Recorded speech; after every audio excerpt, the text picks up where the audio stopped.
Hi everyone, and thank you for joining me in this Sunday's lesson. My name is Miss Marcella, and today I'm going to be reading the story of Noah's Ark. Now, I'm going to read from my own children's Bible, but you can follow along in your Bible, in your own Bible. The story starts in Genesis chapter 6, verse 8. Now, during this time, so Noah was after Adam and Eve, he was after Cain and Abel, and at this time there was so many people on the earth, and God was just angry at them because they were being so bad. They were being selfish, they were being greedy, and there was no love. So God decided he was going to start over. As time passed, God saw that people hurt each other. They were selfish and greedy. They were only happy if they took what they wanted from others. One man was different: Noah. Noah tried to be kind and looked after God's world. God told Noah to build an ark, a huge boat big enough to carry two of each of all the creatures that lived on earth. And Noah did.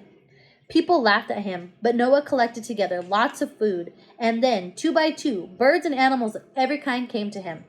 When Noah, his family, and all the animals were safe inside the ark, it began to rain.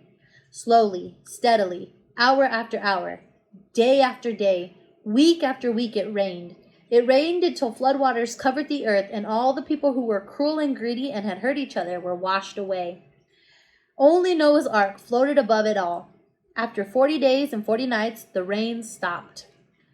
The clouds drifted away and the sun shone. Suddenly, steadily, hour after hour, day after day, week after week, the waters went down and the land dried out. After 40 days, Noah opened a window to let out a raven. It did not return. Then Noah set out a dove, but there was nowhere yet for it to rest its legs. 7 days later, Noah sent out the dove again. This time, it returned with a fresh olive leaf in its beak. Now the earth was clean and new and dry, and the trees were producing leaves, flowers, and fruit. God told Noah to open the door of the ark, and all the animals that had been kept safe there followed each other out to the land to start again. Noah thanked God for keeping him and his family safe from the flood, and God promised there would never be another flood like it.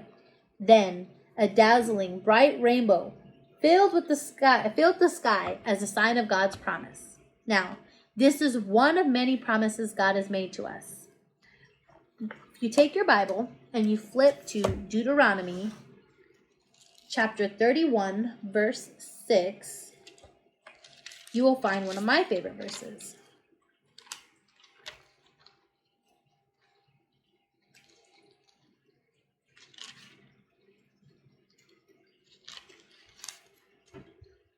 This one says, "Be strong and courageous. Don't be terrified or afraid of them. For it is the Lord your God who goes with you. He will never leave you or forsake you." Now, this is one of my favorite verses because I get scared too. Sometimes I don't even know what's going to happen next, but I can always lean on God's promises and that He will never leave me and He will never forsake me. Now, we're not allowed to go out and do anything right now, and we don't know when life is going to go back to normal. And sometimes we encounter friends or family who are afraid, and then we become afraid. But this is where you can remember these promises that God has made. He will never leave you, and He will never forsake you. And when you do come across these family members or these friends that are scared, you can share this verse with them. Let them know that God is with us, and He will never leave us or forsake us. With this story, there are 2 activities that you can do. The first one is go through the Bible as a family and look for different promises God has made. Highlight your favorite ones. Discuss as a family why they're your favorite ones and how they make you feel. Now, if you don't know where to start, some Bibles have a concordance. It's either in the front or the back. Mine has it in the back. And if you go to the back and everything is in alphabetical order. So if you look up promises, it'll show you where to find some of God's promises in your Bible. Now, if you don't have a concordance in your Bible, the Bible app on your phone, if you open it and at the top in the search bar, if you type in promises, it'll bring up every verse with the word promise in it. The second activity is to build an ark. Now, this can be as fancy or as simple as you want to make it, and you can use anything you have in your house. You can use cardboard, you can use your couch cushions, you can use Legos, One of my favorites was the couch cushions, because then you can make a fort and bring your stuffed animals and put them in your Noah's Ark fort, and you can be Noah. One example that I have is one Leah and I made. Say hi, Leah. Hi.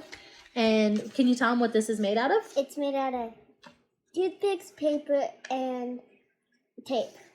And here's all her animals that she's putting on the ark. And we have little Lego Aquaman as Noah. And you want to show them your unicorn? Yeah. And she's got a unicorn on her ark because her version of the ark has a unicorn on it. You want to show them Kiana's? Yeah. The second example that we have is one that was made by my niece Kiana. This was a piece of paper that was folded into a boat, and she took another piece of paper, cut it out, and glued it on top to keep the ark dry. Then she used Legos as the ladder or the ramp to get in. So again, you can use anything that you have in your house. You don't have to have anything special. You can even use food and maybe goldfish. One suggestion that I had was bread.